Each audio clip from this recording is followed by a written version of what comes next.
D'abord, il faut qu'on arrive à réaliser que les embouteillages sont une réalité à travers toutes les grandes villes du monde. Il faut que nous, Kinois, nous puissions arriver aussi à considérer que nous sommes une très grande ville qui n'est pas comparable, par exemple, à celle d'en face, qui est une toute petite ville. Pardon ? On n'a pas les embouteillages pour les mêmes raisons. On a tous des embouteillages. Même dans les villes, les grandes villes modernisées, chacun a ses embouteillages, on a tous nos embouteillages. Mais qu'il faut aussi arriver à considérer que les embouteillages dans toutes les grandes villes, ça existe.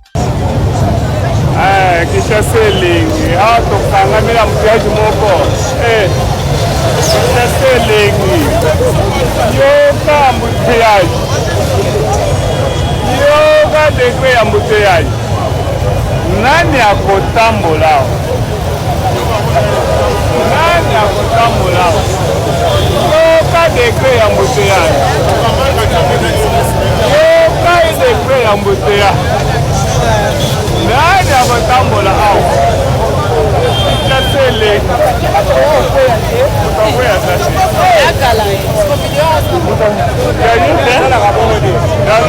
Parce que bateau ba ko na likanisi ya révision en constitution.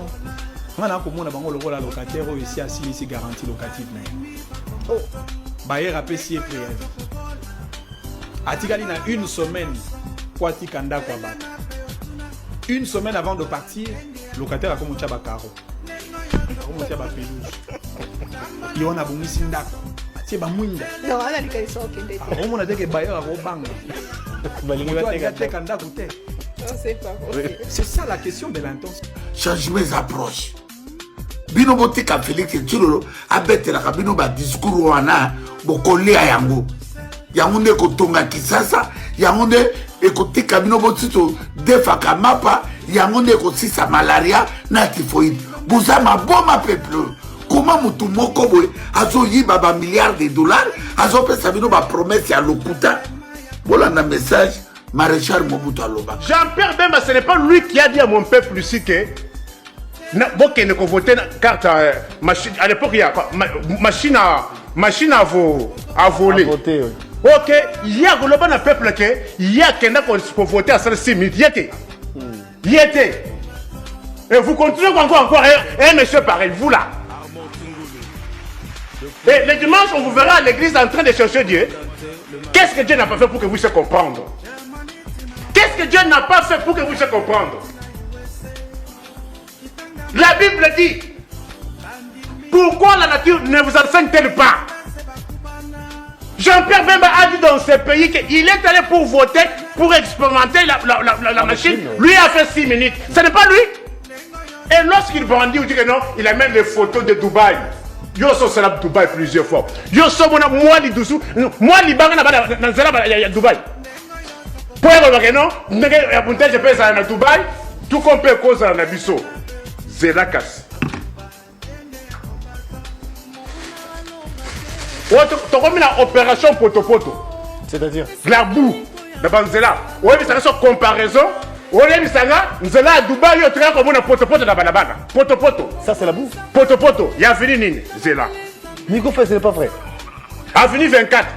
Donc vous avez, franchement, vous avez pris les échantillons, voulais-je dire, de... 24 septembre. Voilà, regarde ça, poto-poto dans Nzela à Dubaï. 24 CPRK. Et tu as pris le... Poto-poto Yango, il y a Dubaï. Il y a venu, il y a 24. Yo so mona poto-poto na venu, il y a na Dubaï, au moins na poto-poto na balabala. Gelo.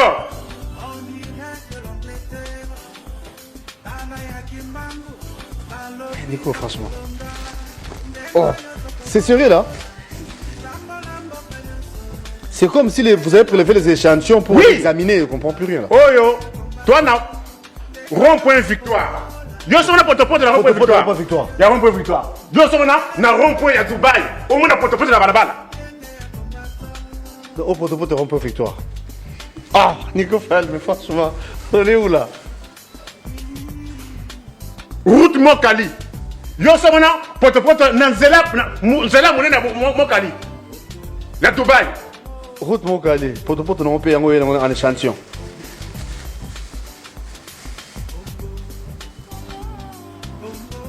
Éthiopie victoire. Le boulot le Toto Salango.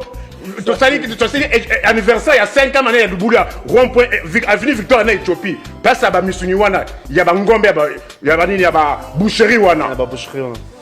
Yo sommes na Dubaï, na Belgique, na Istanbul, au Mona, na Zela, Poto, de la boue.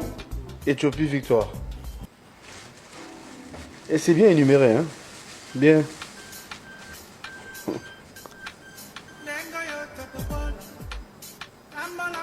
Oh, ya Bongolo.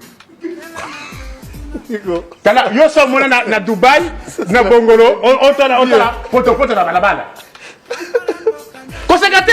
Mais non, ça. Conséquenté! Conséquenté! Je ne suis pas complaisant. Bongolo, avenue Bongolo. DGC Grand Malik. Poto, mon père. Il y a DGC Grand Malik. Eh. Oh, le banana. Au PSRB, il y a Dubaï, il y a Belgique, il y a Istanbul. Oh, ils appellent à Poto. Pour Jean-Pierre Bemba lobby. Il y a une photo. Kalembelembe. Ici, à l'image. Poto, non. Nico, donc vous êtes parti là, vous avez pris le... Papa, je ne suis pas là pour amuser la galerie. Une émission quelle différence y a-t-il entre Poto et Gambela, Poto et Ouya Kabel? C'est-à-dire l'état de route. Pour y aller, il y a une photo, il y a Dubaï, il y a Belgique, il y a Bissanga Sikoyo, avenue P.O. il y a Dubaï, avenue O, il y a Belgique, il y a États-Unis, il y a France. Ok, non, avenue, et ça s'appelle la Poto dans la balabala. Est-ce que tu comprends? Est-ce que vous comprenez le sens de ma démarche?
Jean-Pierre Mbemba, Makolo X, Moyibi, criminel, assassin. Obama batona ville nangana basankusu. Olie ba pikime imbécile. Zoba tala Makolo X. Yo bunda box wapi Jean-Pierre Mbemba. Nego zala pena yo Jean-Pierre Mbemba. Ozo comparé embouteillage en France, il y a Égypte, il y a Chine. Jean-Pierre Mbemba. Yonana Moïse criminel Félix Tilo Botongi qui ça pas me meli binoté. Hein? Bon la tsenga ba presse Botongi. Égypte est ça la deuxième capitale. Angolais c'est l'aéroport au Kasabatu na Zavete Mube Roissy. Yo Jean-Pierre Mbemba, ba Congolais na poto bazo banga Jean-Pierre Mbemba. Bololé moko bo criminel assassin, vampire, carnivale et le locos. Moyibi yo imbécile oyo. Osala rébellion no olia mbongo yona mwosilo na banana yo Jean-Pierre Mbemba. Kongona ya yona Félix Tshilolo. Bo simba constitution bibembe na bide kolala wana Jean-Pierre. Bibembe na bide kolala na ville ya Kinshasa. Nalobela nano bololo ya Jean-Pierre Mbemba. Jean-Pierre Mbemba. Yo za gangi yo Jean-Pierre Mbemba. Honte à toi Mbemba. Makolo X Foreman. Elonga Foreman. Ancien boxeur. Jean-Pierre Mbemba. Na muneno yo komi wala na mutema munene Grèce. Na ebite so ki mata 1 km. Ata 1 mètre au kokate Jean-Pierre Mbemba. Ata la bino na peso examen osala guerre okatata boulevard mbango kokate okomi kilo kasa 200 sac ya ciment ya lukala baye ko livrer yango na Kasavungu Jean-Pierre Mbemba okomi lourd trop ndeko zano est-ce que olataki sous sapato okomaka ba sandales ba goutte partout oyebi cycle ezoboma Jean-Pierre Mbemba ta nini yo tikali nango na se ya moi Jean-Pierre Mbemba yo naoloba na yo orgueilleux ndoki vampire biso bao tose sacrifice mpona na laye na okuna na prison na laye obima oremesa biso te oza un grand oza ndoki Jean-Pierre Mbemba obotama ndoki mokolo kokufa lobi okende na mbongo na cercueil Jean-Pierre Mbemba okende bandako oyo osombi na bavilla eza na bawatero na baportugal okende nango na cercueil Jean-Pierre Mbemba nzambe apesa yo mwasi malamu mama Liliane me yo oza ndoki nayebisaka na miso ya mama Liliane nini nabi Jean-Pierre Mbemba yeba nzambe nayebisaka na watero na intercontinental nayebisaka Jean-Pierre Mbemba soki ozwi motema ya mama Liliane te nzambe apesa yo grande dame mais yo botama na ndoki na kati Jean-Pierre Mbemba papa na yo aboyo olobi papa na oja abi na ke na ndako na ye nazwi molangi ya champagne nazobima alandinga abotoli ngango oza ndoki yo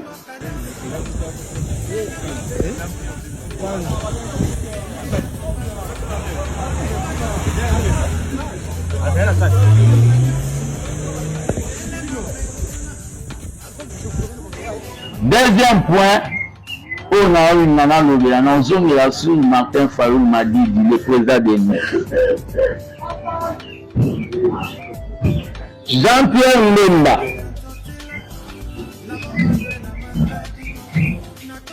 Moi, je ne fais pas la politique de l'esprit de l'équipe que tu as dans l'union sacrée. Ce qui n'a pas bêtise, m'a avalé en haut. Monsieur Jean-Pierre Mbemba,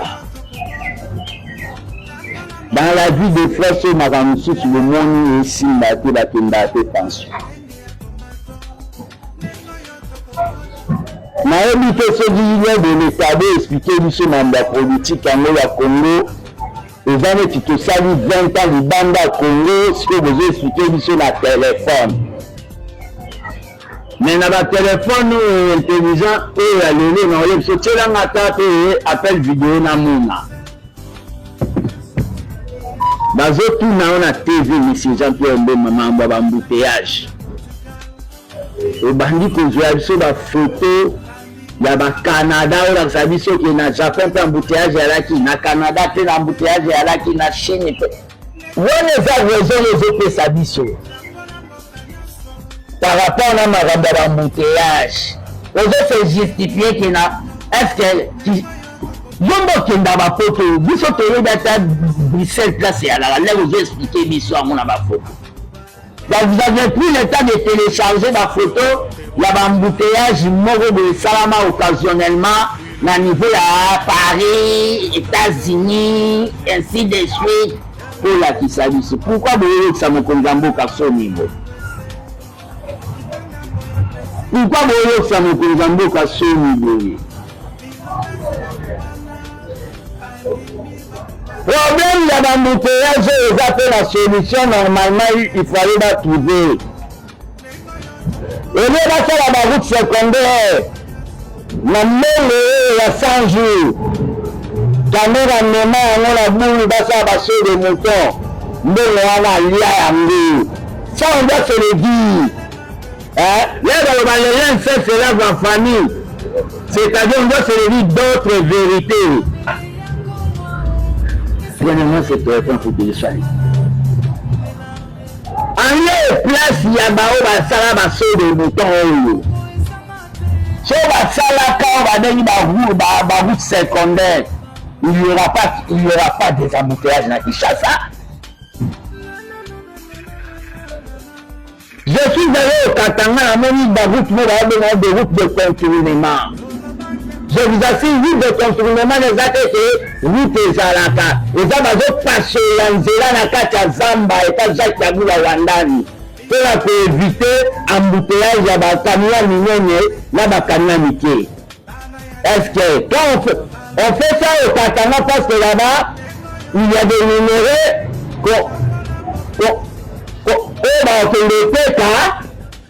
c'est là où on fait ça ou comment? Ici, la Kinshasa peut avoir ça barreau de contournement. Vous venez avec des photos nous montrer que la Bruxelles peut mini d'embouteillage à la racine.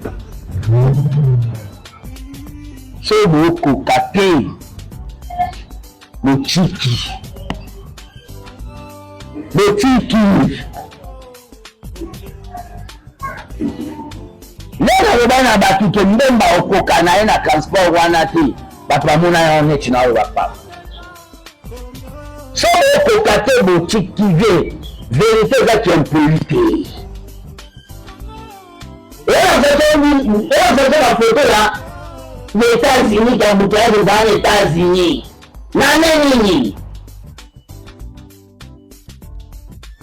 Nous sommes les autres là mutu ya mokonzi mboka.